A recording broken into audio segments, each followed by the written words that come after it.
तो आप देख रहे थे कि वर्षा वर्मा की जो कहानी चल रही थी, कैसे जो है एक मैकेनिक की बेटी ने जो है सहायक प्राध्यापक का सफ़र तय किया था। अभी के टॉपिक में हम उनके कॉलेज से जुड़े हुए, उनके कॉलेज में बीएससी और एमएससी की पढ़ाई कैसे हुई, नेट सेट का एग्ज़ाम कैसे क्वालिफाइड किए, सीजीपीएससी में जो उन्होंने ओवरऑल जो है मतलब 8 रैंक लाया था पूरे स्टेट में, और फीमेल वर्ग में उसका पहला रैंक था। ये तमाम इसके बातों में फिर से हम वर्षा से चर्चा करेंगे। उसके बाद फिर क्यों उन्हें मतलब पढ़ाने के लिए वो स्कूल के टीचर ही बन सकते थे, लेकिन पढ़ाने के लिए जो है सिर्फ और सिर्फ कॉलेज स्तर को ही क्यों चुने, कारण क्या था, ये तमाम बातों को लेकर हम फिर से चर्चा करेंगे। एक बार फिर आपका स्वागत है, अभिनंदन है वर्षा। सबसे पहले मेरे को ये बताएंगे वर्षा कि आपकी जो कॉलेज की पढ़ाई है, बीएससी एमएससी का जो पढ़ाई था वो कैसा था, सफ़र कैसा रहा, और आपने कहाँ कहाँ से पढ़ाई किया, इसके बारे में बताएंगे। सर मेरा था बीएससी करने का मतलब मेरे पिताजी का था कि मैं इंजीनियरिंग करूं।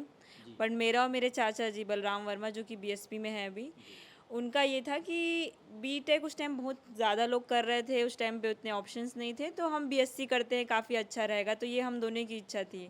पर चूंकि पापा का मन था तो मैं इवन कॉलेज तक भी चली गई एडमिशन कराने के लिए पैसे लेके।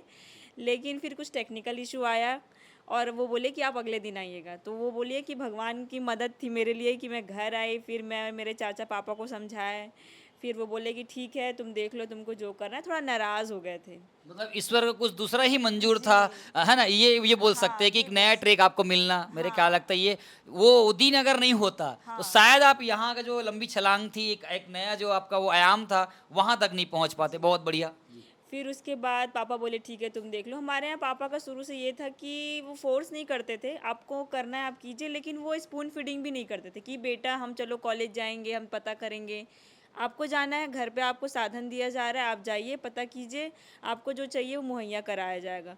बिना वजह की चीज़ें नहीं, लेकिन अगर आप पढ़ाई के लिए कुछ मांग रहे हैं तो वो देते थे। तो फिर हमने कॉलेज वगैरह में पता किया। इस पूरे प्रोसेस में चाचा ने बहुत हेल्प किया। वो कल्याण को मतलब क्योंकि साइंस में कॉलेज में डेट चला गया था दुर्ग में, तो दुर्ग से बाहर जाना है तो भिलाई, अब वो वहाँ रहते थे तो उन्होंने पूरा वहाँ मुझे बताया कि ये कॉलेज है। वो गए, पूरा दिन रुके, एडमिशन वगैरह, तो वहाँ पर से मेरा बीएससी का जर्नी जो है स्टार्ट हुआ। बीएससी में कितना परसेंट था आपका? सर मेरा 69% था, फर्स्ट डिवीज़न था वहाँ पर। और एमएससी में? एमएससी में मेरा 77% था। एमएससी कहाँ से आपने किया? फिर उसके बाद हम एमएससी करने के लिए पंडित रविशंकर रायपुर चले गए थे। और वहाँ पर जाने के बाद आपका मेरा मन ये था कि मुझे पढ़ाना है। पर फिर था कॉलेज में पढ़ाने का मेरा मन था। कॉलेज में पढ़ा के थोड़ा अच्छा मतलब देखने में अच्छा लगता था, तो बस ऐसे मन था, ऐसा कुछ नहीं था कि स्कूल से कोई प्रॉब्लम है। लेकिन मन था कि चलिए पढ़ाना है, कॉलेज में पढ़ाना है। पर हमको स्टार्टिंग में बीएससी तक में नहीं मालूम था कि क्या क्या चाहिए होता है। और जो ग्रुप मेरा बीएससी में था, वो मेरे फ्रेंड्स ऐसे थे कि सब कैरियर ओरिएंटेड थे। जैसे मेरी जो बेस्ट फ्रेंड है वो, उनका था कि वो एयर हॉस्टेस हैं वो, तो वो कैरियर ओरिएंटेड काफ़ी थी। उनको देख के लगता था कि हाँ देखो कितना कैरियर के लिए है, क्योंकि आप उस टाइम पे एयर हॉस्टेस बनने का सोच रहे हैं जब वहाँ पे कुछ भी नहीं है। तो वो आज बेंगलोर में है, सुप्रिया। तो वहाँ से मुझे थोड़ा ये था कि हाँ अच्छा एक सर्कल मिला पढ़ने वाला। फिर हम एमएससी किए।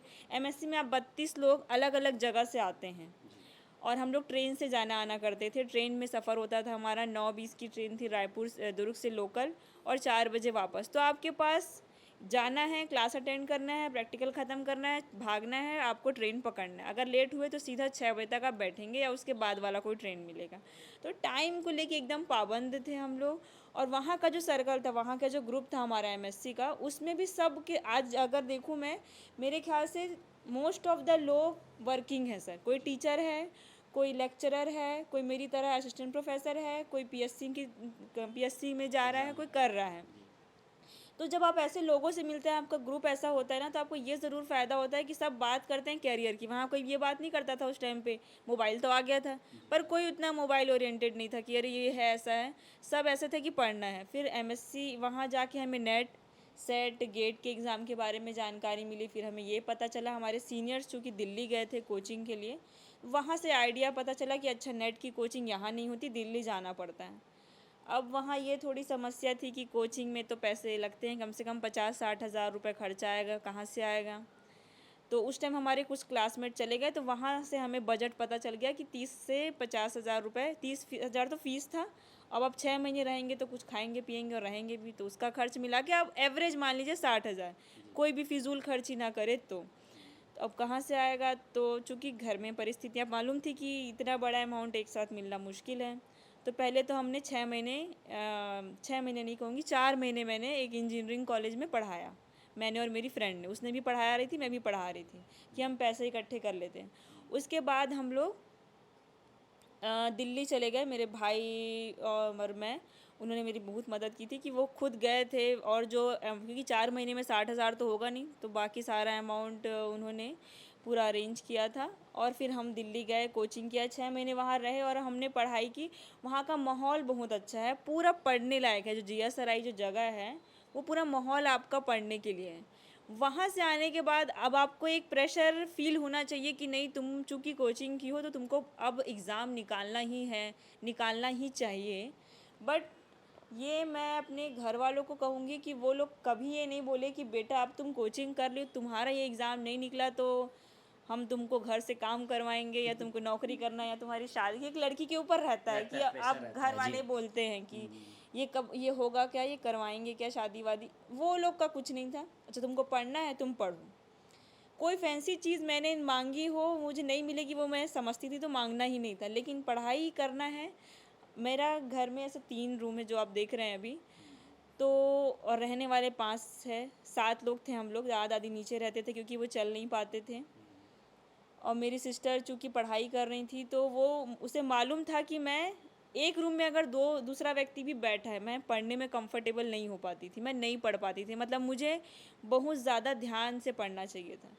तो वो उसने उसका ये बहुत बड़ा रोल था कि वो उस टाइम पे मेनली हॉस्टल में रहती थी। वो रायपुर में पढ़ी है, IGKV से BSc की है एग्रीकल्चर में। तो वो मेरे पूरे एग्ज़ाम के टाइम सर, चाहे वो BSc की हो, फिर उसने JNKV MP से MSc के, अगर मेरा एग्ज़ाम है, उसकी छुट्टियां भी है, वो घर आती ही नहीं थी क्योंकि मेरी बहन को पढ़ना है, मैं कोई डिस्टर्बेंस नहीं करूँगी। मेरे भाई, मेरे पापा, मेरे मम्मी ऐसे थे कि हम सबको, हमारे घर में टीवी देखने का बहुत शौक़ है। पर इतना मानिए कि जब तक मैं पढ़ रही थी, ना तो मेरे यहाँ डिस्क लगा, ना तो हाई वॉल्यूम में कभी टीवी चला होगा। अगर मेरे पापा देख रहे, नहीं नहीं वर्षा पढ़ रही होगी, वॉल्यूम कम कर दो। मम्मी को भी शौक़ है, मुझे खुद को टीवी देखने का बहुत शौक़ है। टीवी नहीं देखा, मम्मी ने भी नहीं देखा। मतलब ऐसा कि हल्ला नहीं होना चाहिए, क्योंकि मुझे साउंड से थोड़ा इफ़ेक्ट हो जाती हूँ मैं, कि मुझे डिस्टर्बेंस थोड़ा जल्दी होता है। तो घर वालों का ये बहुत बड़ा हेल्प था। मम्मी ना मुझे कभी किचन का काम करवाए, ना ही फ़ोर्स किए कि चलो रिलेटिव के यहाँ जाना है, रिलेटिव आए हैं आके मिलो, नहीं मिलोगी तो वो बुरा मान जाएंगे। कोई भी ऐसा फ़ोर्स, शादी से लेके घर के काम हो, या फिर आपको इतना घंटे नहीं पढ़ना है, इतने घंटे पढ़ो, इतना पढ़ोगी तो ये हो जाएगा, या तुम, अगर मुझे मन नहीं कर रहा है मैं 4 घंटे ही पढ़ूँगी। वो ये नहीं बोलते थे कि बेटा तुमको तो 18 घंटे पढ़ना चाहिए था क्योंकि तुम्हारा एग्ज़ाम है, ये नहीं था। आप बेहतर जानते हैं अपनी पढ़ाई को, आप देखिए, पढ़िए। तो मेरे ख्याल से आने के बाद सर मैं 1.5 साल, मतलब पहले तो नेट का तैयारी कर रहे थे हम, क्योंकि आने के बाद आपको खुद भी पढ़ना होता है जी। क्योंकि उस टाइम पे थोड़ा हमारा लक हमारा साथ नहीं था। तो 17 में मेरा नेट क्लियर हुआ। उस टाइम तक सेट आया था, वो भी 2 साल बाद। तो अब शुद्ध 2 साल हमने सिर्फ इंतज़ार किया।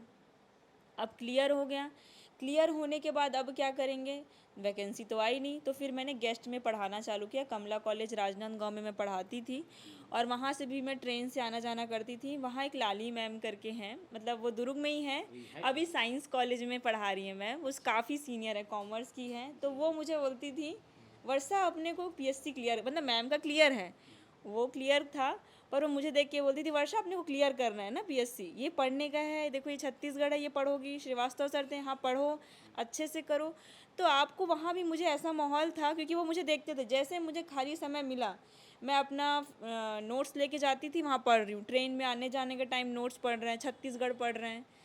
तो मेरा ये पूरा जो टाइम था सर, वो पढ़ाई ओरिएंटेड था। एग्ज़ाम्स अगर हैं तो फ़ोन वगैरह कम यूज़ करके मैं पढ़ रही थी। तो माइंड जो है वहाँ से, फिर 19 में जैसे मेरे ख्याल से नोटिफिकेशन आया था, उस टाइम पे मेरा लास्ट था वो जॉब का। मतलब मेरा सेशन फरवरी में ख़त्म हो जाता था। उसके बाद फिर मैं प्रिपरेशन कर रही थी, क्योंकि नोटिफिकेशन आ गया था, लेकिन कोविड आ गया, तो जॉब भी चले गया, मतलब कुछ भी नहीं मिल सकता था। तो वहाँ पर हमने पढ़ाई की। फिर 20 में एग्ज़ाम हुआ नवंबर में, और उस टाइम तक भी मेरे फैमिली में ये था कि तुमको मन है, तुमको पढ़ना है। बीच में एक ऐसा टाइम आया था, आप सोचिए 17-18, मतलब मैं 16 से घर पे आ गई थी और मेरे पास 2 साल मतलब 1 से 1.5 साल का समय था। गेस्ट का सब जगह निकल रहा था, सब मुझे घर पे आके पूछते थे, बेटा तुम डालती क्यों नहीं हो, पढ़ाती क्यों नहीं हो? मेरे पापा, तुम्हारा मन है तो देखो। फिर एक जगह डाल दिया और आ गया नाम छुई खदान में। पापा बोले जाके देख लो, अगर मन हो तो गए। बहन के साथ गई मैं अपनी, वो बोल रही है कि देखो पढ़ाना है या नहीं।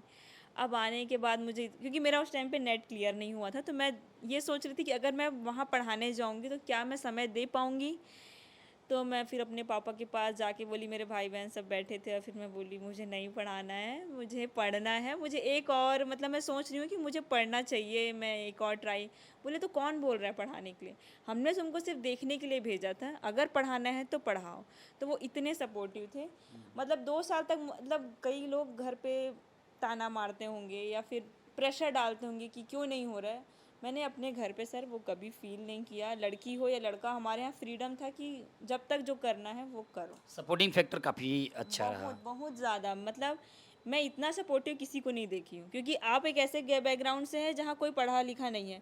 आपका भाई अच्छे से पढ़ रहा है, आपकी बहन है, पर आपकी जो फैमिली, जो मतलब जो हमारा मेन पिलर था, हमारे मम्मी और पापा, वो तो नहीं पढ़ पा रहे थे, मतलब उन्होंने पढ़ाई नहीं की थी, लेकिन फिर भी वो पढ़ाई को लेके एकदम जागरूक कि इस स्थिति से निकलना है तो पढ़ाई ही एक जरिया है, तो तुम पढ़ो, हम नहीं कर पाए तुम करो, हम तुम्हारे साथ है। वो कभी पूछते भी नहीं थे पेपर से आने के बाद वो एक कैसा बना, अच्छा। पर कई लोग होते हैं डिस्कस करते हैं, ये क्वेश्चन में ये क्यों लिखा, वो हमारे यहाँ मतलब मेरी सिस्टर्स या मेरा भाई कभी नहीं पूछेंगे आपको, बन गया ना, ठीक है देखते हैं रिजल्ट क्या होगा। तो ऐसे टाइप का माहौल था। और ऐसे भी फॉर्म मैंने डाले हैं जहाँ फिज़िक्स था, मेरे को मालूम था कि मुझे नौकरी वहाँ नहीं मिल पाएगा, क्योंकि वहाँ जैसे कि 18 में मुझे याद है साइंटिफिक ऑफिसर का एक पोस्ट था, मुझे मालूम था कि वो जॉब के लिए मैं एलिजिबल नहीं हूँ, क्योंकि उसमें रिसर्च मांगा था। मैंने फॉर्म डाला, पैसा उसमें 300 रुपये कुछ था आई थिंक। घर में ऐसे पूछे कि क्यों डालना है, तो मैंने कहा बस डाल रहे हैं, फिज़िक्स से। ठीक है डालो। और आप सोचिए कि सिलेक्शन भी हो गया उसमें, इंटरव्यू तक भी मैं गई, लेकिन मैंने बता दिया था इंटरव्यू में कि मैम मेरा नहीं है, तो बोले ठीक है आप तो एलिजिबल नहीं। मैंने कहा हाँ ठीक है, बस मैं एग्ज़ाम देना चाह रही थी, मैंने इसलिए डाला था। तो मेरा पढ़ाई से लेके शुरू से लेके लास्ट तक ये था कि हर एग्ज़ाम मुझे देना है। नेट मैंने 2 बार क्लियर किया, सेट मैंने क्लियर किया, गेट मैंने 2 बार क्लियर किया। तो मेरा एग्ज़ाम को लेके ये था कि मैं टच में रहूं जब तक कि मुझे मेरा गोल नहीं मिल जाता है, और मुझे ये नहीं होना चाहिए कि मैं छूट रहा है या मेरा गैप हो रहा है, ऐसा मैं कुछ नहीं चाह रही थी। तो इस तरीके से मैंने चीज़ को कंटिन्यू किया। सीजीपीएससी में आपका 8 रैंक था फिजिक्स में, है ना? बहुत अच्छा रैंक था।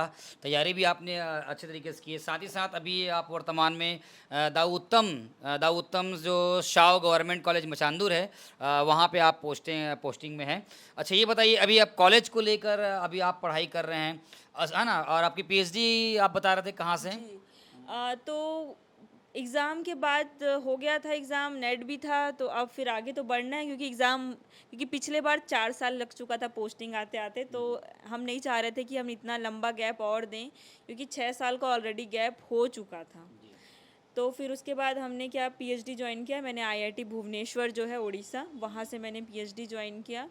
वहाँ प्रोफेसर पीवी सत्यम के अंडर में मैं पीएचडी कर रही हूँ, और वो अभी चल रहा है। जो मुझे एनओसी था वो भी मुझे प्राप्त हो गया है, मैं जॉब के साथ साथ जो है मैं पीएचडी भी कर सकती हूँ।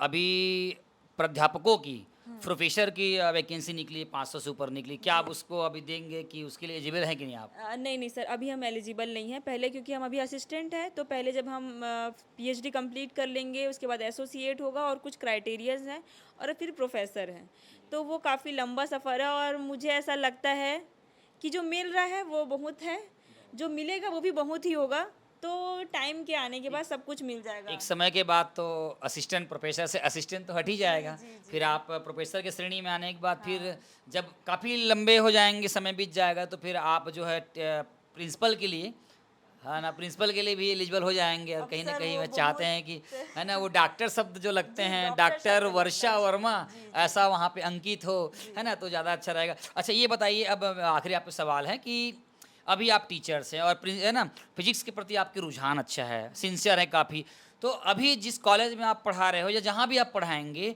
वहाँ के बच्चों के लिए उसके सर्वांगीण विकास के लिए, बौद्धिक विकास के लिए और फिजिक्स के प्रति जुनून पैदा करने के लिए, ताकि आपके सब्जेक्ट में एक्टिविटी बना रहे, उसके लिए आप क्या कर रहे हैं, क्या पहल कर रहे हैं? क्योंकि अब आपको वहाँ के बच्चों को, छोटे बच्चे तो नहीं हैं, बड़े बच्चे हैं, गाइडेंस की ज़रूरत पड़ेगा, सब्जेक्ट की ज़रूरत पड़ेगा, तो उन बच्चों के लिए आप क्या सोच रहे हैं? क्या मतलब दिशा देना चाहेंगे? किस तरह से उसको मोल्ड करना चाहेंगे, है ना? उसके बारे में बताएँगे।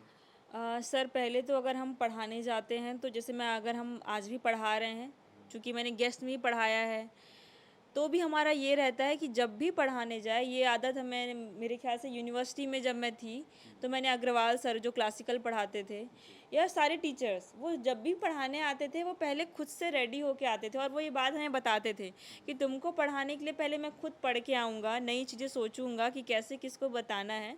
तो ये आदत वहाँ से लगी है, तो अब जब भी मैं पढ़ाने जाती हूँ तो पहले तो हम खुद प्रिपेयर करते हैं, नोट्स भी बना के रखे हैं। लेकिन क्या होता है कि जब भी आप दूसरी क्लास को पढ़ा रहे हैं, पिछले साल आपने नोट्स बनाया, अब आप उसको पढ़ा रहे हैं, आप देखेंगे कि आपका स्टैंडर्ड जो है वो धीरे धीरे ऊपर जाता है। आप नए एग्जाम्पल सोच सकते हैं और उन्हें बेहतर तरीके से बताने के लिए प्रयास करते हैं। तो ये रहता है कि फ़िज़िक्स में हम चीज़ों को कितने और तरीके से बता सकते हैं, कितना और तरीके से सोच सकते हैं। क्या कोई नया वीडियो दिखा सकते हैं, या कोई एक्सपेरिमेंट करके बता सकते हैं, या कोई हम जैसे कि मेरा मोस्टली जो आदत है, मैं पहले सवाल करती हूँ, फिर उनके जो भी जवाब आए, सही हो या गलत हो, कोई दिक्कत नहीं है। लेकिन वो बोलेंगे बोलेंगे क्योंकि आप जब बोलेंगे तो पर सोच रहे हैं मतलब आप कुछ तो आपके ध्यान में होगा। तो पहले मैं सवाल करती हूँ, फिर उसके बाद धीरे धीरे एक एक करके रिप्लाई देती हूँ, और जो उनकी गलत आंसर है मैं उनको नोट करती हूँ ब्लैक बोर्ड पे। फिर मैं पूछती हूँ कि ये आंसर क्यों दिया, क्योंकि तुमने ऐसा सोचा, तो ये क्यों सोचा। तो वहाँ से हम बैकग्राउंड जो बेसिक है हमारा, वो हम धीरे धीरे क्लियर करते हैं। तो मैं क्लासेस में ये करती हूँ। और कॉलेज में, जो हमारा कॉलेज है, वहाँ हमारी जो प्रिंसिपल मैम है डॉक्टर नीरजा रानी मैम, वो इंग्लिश पढ़ाती हैं। तो वहाँ पर ये है कि डिसिप्लिन बहुत इम्पॉर्टेंट है मैम के लिए, और टाइम। तो टाइम पे मैम खुद प्रिंसिपल हैं, लेकिन आज भी वो क्लासेस लेती हैं। उनका जो क्लास है, चाहे वो बीएससी का हो, बीकॉम का हो, सब जगह वो अपनी क्लास अभी भी लेती हैं। वो कितना भी ऑफिस का काम हो, क्लास होना चाहिए। इवन वो सप्लीमेंट जो आए हैं बच्चे, उनके लिए वो एक्स्ट्रा क्लास लेती हैं। और टाइम को लेके एकदम पाबंद है। ऐसा नहीं है कि गांव का कॉलेज है, दूर का कॉलेज है तो कम जा रहे हैं, नहीं। आपको जो कॉलेज, हम लोग टाइम जो शहरों का है, बिल्कुल हम, क्योंकि आपको पेमेंट सेम मिल रहा है, सब कुछ जब सेम हो रहा है, तो मैम का कहना है तो आप पढ़ाएंगे क्यों नहीं। तो सब कुछ जैसे कि बड़े कॉलेजेस में होता है, आप कभी कॉलेज विजिट करेंगे तो आपको कॉलेज को देख के कहीं 1% भी नहीं लगेगा कि वो गांव का कॉलेज। इतना वेल मेंटेन्ड है मैम की वजह से, गार्डनिंग से लेके क्लास, साफ़ सफाई, सब कुछ। तो वहाँ पर ये है। और मैम का मेरे प्रति थोड़ा ये है कि तुम पीएचडी कर रही हो बेटा, तुम्हारा पीएचडी हो जाना चाहिए। इसके लिए उनका सपोर्ट हमेशा रहता है कि जब तुमको ज़रूरत है, कोई भी जाना हो तुम्हारा, हम सीएल वगैरह बहुत सोच के यूज़ करते हैं कि चलो कहीं जाना हो, तो मैम हमेशा सपोर्टिव हैं पढ़ने के लिए, कि पढ़ो और नई चीज़ें बच्चों को ऐड करो ताकि वो और ज़्यादा बेहतर हो सके। तो अगर आप तैयारी कर रहे हैं, करने की सोच रहे हैं, तो बस ये सोचिए, इतना पढ़िए कि आपका चाहे हो नहीं हो, मैं नहीं बोल रही हूँ, पर आपको कल को अफसोस नहीं होना चाहिए। ऐसे ग्रुप सर्कल में ही रहें जो कि एक पॉजिटिव बिहेवियर रखते हैं। हाँ, मतलब मुझे याद है, हमारा पीएससी का जो पेपर हुआ था, पेपर हम पढ़ के गए थे कुछ और, आया कुछ और। अब आप सोचिए, आप बस सोच के जा रहे हैं 50 से 55 से ज़्यादा बनाना ही नहीं है फिज़िक्स में। और छत्तीसगढ़ में मुझे याद है मैंने सोचा था 30 से 35 नहीं बनाना है। छत्तीसगढ़ के लिए मैं सृजन एकेडमी में वहाँ टेस्ट सीरीज़ वगैरह भी ज्वाइन की, हरिशंकर सर पढ़ाए थे। तो वहाँ पर हम लोगों ने ये सोचा था पिछले साल के पेपर्स देख के। पेपर आया इतना अपोजिट सर कि ना आर्थिक सर्वेक्षण का क्वेश्चन ना कुछ। अब उस पेपर को देख के समझ आ गया था अगर यहाँ 30 बनाएंगे तो कहीं सिलेक्शन नहीं होगा, तो जितना आता है मैक्स टू मैक्स बनाना ही पड़ेगा। पेपर बहुत अच्छा था, पर आप होता है ना कि आप पढ़ के बहुत कुछ जा रहे हैं। आप सोचिए हर स्टेट का पेपर मैंने सॉल्व किया होगा, केरला से लेके महाराष्ट्र, एमपी, किसी को नहीं छोड़ा। जहाँ से जो पेपर मिलता था सब लगा देती थी मैं। तो वो चीज़ था। और पेपर से मुझे आने के बाद याद है कि 5 तारीख को मुझे कितने कॉल्स आ रहे थे कि ये पेपर इतना इजी आ गया, अब आगे क्या होगा, क्यों होगा। तो मैंने ये कहा था बस क्यों इतना सोचना है, जब वो हो चुका है, उस पर कोई चेंज नहीं हो सकता है आपका, तो आपको उसमें दुख मनाने का, टाइम वेस्ट करने का कोई मतलब नहीं है। आप आगे का सोचिए कि क्या कर सकते हैं। तो पेपर से आने के बाद अगर आप आगे तैयारी उसी को कंटिन्यू कर रहे हैं तो आप आराम से ब्रेक लीजिए और सोचिए कहाँ कहाँ गलत हुआ, क्या गलत हुआ। लेकिन अगर आपके बाद छत्तीसगढ़ के बाद अगर फिज़िक्स का एग्ज़ाम है तो जो हो चुका है उसको रहने दीजिए और आगे बढ़िए कि आपको कैसे करना है। तो हमेशा प्लान, टाइम टेबल इम्पॉर्टेंट है आपके लिए, तो उन चीज़ों पे ज़्यादा फोकस करना चाहिए। आखिरी सवाल, घर में कौन-कौन है? बस थोड़ा इनका घर का परिचय थोड़ा दे दीजिए ताकि जी, पापा हैं, दादा-दादी तो एक्सपायर हो गए हैं। मम्मी का जी, पापा का नाम दल्लू वर्मा, मम्मी का नाम उर्मिला वर्मा, मतलब हाउसवाइफ हैं, होम मेकर है हमारी। और मेरा भाई संदीप वर्मा, वही पापा के साथ बिज़नेस में उसको काफ़ी इंटरेस्ट है, तो ऑटो पार्ट्स और ट्रैवलिंग का हमारा बिज़नेस है, गाड़ी वगैरह का। और मेरी जो सिस्टर हैं वो जनपद पंचायत में संविदा में जॉब कर रही हैं, सुमन वर्मा। वो एग्रीकल्चर से बीएससी है और JNKV से एमएससी है। और मेरी भाभी हैं, जो मतलब अभी 1 साल होने वाला है शादी को, छाया आदि भाभी। चलिए, आपने बहुत अपना कीमती समय दिया, अपने जर्नी को बताया, स्कूलिंग क्षेत्र से लेकर जो है कॉलेज तक का सफ़र दिया।